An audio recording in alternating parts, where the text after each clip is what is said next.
It's past midnight on a back road outside Robstown, Texas. Windows down, mesquite on both sides, no traffic. Then a voice, a woman's voice, from the brush, calling your name. You don't know anyone out here, and yet it knows you. There are a lot of things that can call to you from the dark in South Texas. Most of them, you don't want to answer. Hey y'all, it's Kaylin, and welcome to Tales from the Thicket. This case file takes us deep into South Texas, into the borderlands, the back roads, and one of the oldest and most feared legends in the region, Lechuza. And I want to be upfront before we get into it.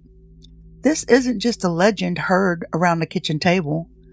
There's documented history here, a newspaper trail, police reports, and one encounter serious enough to send a man to the hospital. So let's talk about what actually happened.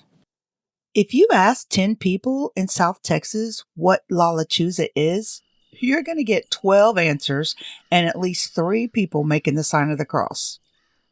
But the basics stay the same.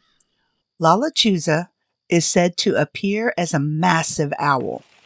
Not a normal owl, not a, well, maybe it looked big in the dark owl. I'm talking about something unusually large, with the face, or at least the eyes, of a woman. Sometimes old, sometimes young, sometimes beautiful, which somehow makes it worse. She does not hoot. She does not screech. She cries like a baby, or whistles, or in the accounts that make the hair on the back of my neck stand up, she calls people by name. And every family that passes this story down seems to agree on one thing. If you hear it, do not answer. Do not whistle back. Do not call into the dark. Do not open the door.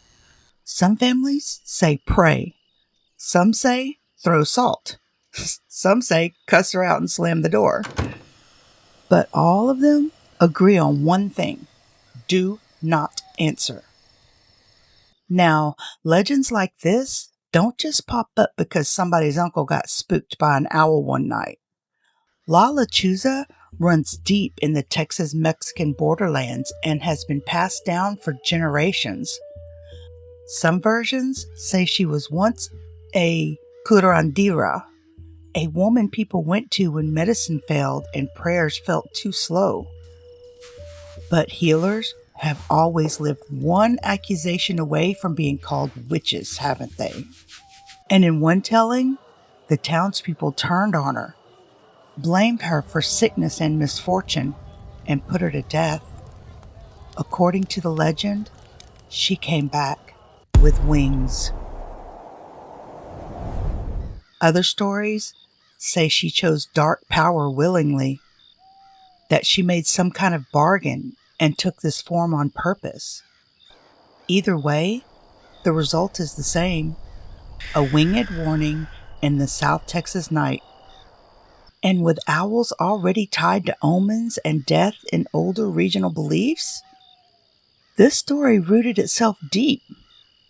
One bird call in the dark sounding just human enough to make people freeze. And suddenly, folklore had a face. This isn't just a legend passed down around kitchen tables. In 1975, people in Robstown started calling the newspaper. The Corpus Christi Caller-Times began receiving reports from the same general stretch of county road near Vasquez Street and Rab Road. People were seeing a giant bird. Not one person, several. The descriptions were all over the place. Some said 2 feet tall. Others swore 6. Some described a human face. Others claimed human-like feet. Nobody could seem to agree on exactly what they were seeing, except that it was bird-shaped, airborne, and wrong. Now that alone sounds like local hysteria. Even a prank, maybe. One weird owl and a lot of nervous retelling. But then the sightings started moving. First Robstown, then Banquete, then Alice. By January of 1976, this thing had people across South Texas paying attention. On New Year's Day, two teenage girls in Harlingen, Tracy Lawson and Jackie Davies, reported seeing a 5-foot-tall bird standing in their yard. The next morning, their parents found 3-toed tracks. That same week, 2 county deputies reported a bird with an enormous wingspan gliding silently over their patrol cars on a rural road at night. January 7th, Brownsville. A man named Alverico Guajaro heard something slam into the side of his trailer. He stepped outside and came face to face with what he later told reporters was a giant bird unlike anything he had ever seen. His exact words were, "That animal is not from this world." Then came the encounter that pushed this from creepy folklore into something harder to shrug off. January 14th, 1976, Raymondville, Texas. A man named Armando Grimaldo stepped outside to smoke. Something came down on him from above. His clothes were torn. Reports state he was taken to Willacy County Hospital in shock. And before that month was over, 2 San Benito police officers reported a bird with 10 to 12-foot wingspan hovering over a lagoon. By then, a South Texas radio station had offered a $1,000 reward for the live capture of what locals were calling El Pájaro Gigante. Nobody collected. Robstown didn't just see something. They organized around it. La Lomita, a magazine tied to the Chicano movement, published 25 compelling theories trying to explain the creature. Some people thought it was political theater. Some thought it was divine justice. Some thought it was La Lechuza finally stepping out of folklore and into daylight. A comic book called Relampago, created by Margarito Garza, who later became a Corpus Christi district judge, used the giant bird as a villain. 2 corridos were recorded about it, one by Wally Gonzalez.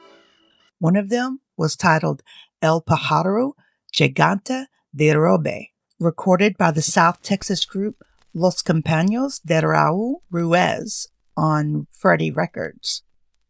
You do not write songs, political theories, and comic books over a barn owl. You do that when an entire community is trying to make sense of something that genuinely unsettled them. This became a South Texas event. So, naturally, there was an explanation. Sort of. Robstown police detective Melvin Arnold eventually revealed that at least one of the early sightings may have been fueled by a dummy bird built by local kids and hung in a roadside tree as a prank. Police retrieved it, and after that revelation, the Robstown sightings reportedly slowed. Fair enough. That likely explains some of the original panic. Dr. Don Farst of the Gladys Porter Zoo in Brownsville also floated the possibility of an Andean condor, an enormous South American bird with a wingspan large enough to fit some of the descriptions. Again, possible. But the neat explanation starts wobbling pretty quickly. The dummy bird may explain some frightening callers near Robstown. It does not explain Armando Grimaldo in Raymondville with torn clothes and a hospital trip. It does not explain 3-toed tracks in a Harlingen yard, 2 deputies, a radio reward, a man in shock. 1 question answered, several more open. There are plenty of answers, but no actual answer. Theory 1. misidentification. South Texas has owls big enough to make your soul leave your body if you hit one with a flashlight unexpectedly. A great horned owl can look terrifying in the dark, and folklore does the rest. Reasonable. Theory 2. Culture amplification. A legend this deeply embedded means every unexplained nighttime event gets filtered through the same warning. You hear something hit your roof. You see eyes in a tree. You hear a whistle in the brush. Your brain already knows the name to give it. Also reasonable. Theory 3. Folklore scholars such as Rachel Gonzalez Martin at the University of Texas at Austin argue that Lechuza carries a deeper cultural warning about accused healers, feared women, and communities that create monsters out of what they do not understand. There's truth in that too. But I still don't think that explains Armando Grimaldo. And Theory 4, the one nobody likes because it leaves the file open. Multiple witnesses across South Texas in 1975 and 1976 were seeing something they could not properly identify. I'm not saying witch woman owl with a vendetta. I'm saying rural Texas has always had pockets of what in God's name was that?